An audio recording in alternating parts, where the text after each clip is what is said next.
Assalamu alaikum. This is Bilal Rashid, a tax advisor in making.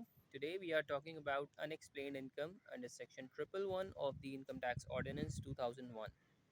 तो जब commissioner को लगता है कि कोई कोई एक पर्टिकुलर इनकम कोई एक पर्टिकुलर अमाउंट टैक्स पेयर की इनकम थी और टैक्स पेयर ने उसको अपने रिटर्न में फ़ाइल नहीं किया है, तो वो सेक्शन 111 का नोटिस इशू कर सकता है।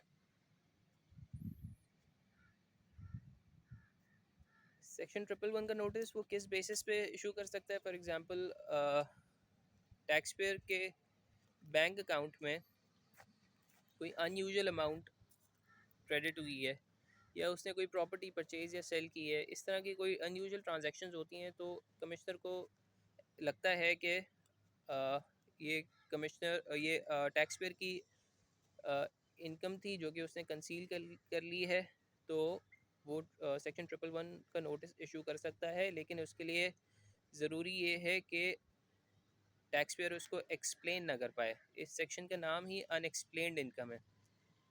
तो इसका हम प्रोसीजर डिस्कस कर लेते हैं। सबसे पहले कमिश्नर जो है 111 का नोटिस इशू करेगा टैक्स पेयर को, ताकि उसको अपॉर्चुनिटी ऑफ बीइंग हर्ड मिल जाए। अगर वो उस इनकम को एक्सप्लेन नहीं कर पाता है,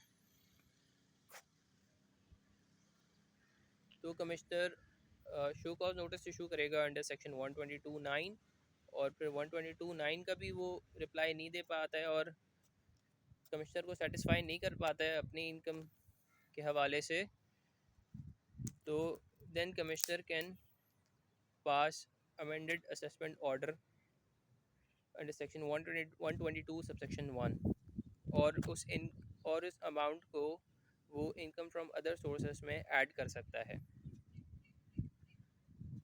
याद रहे कि सेक्शन 111 का नोटिस इशू करने के लिए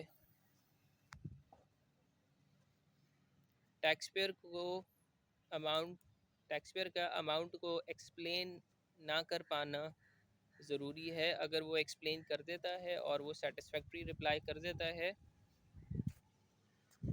तो नोटिस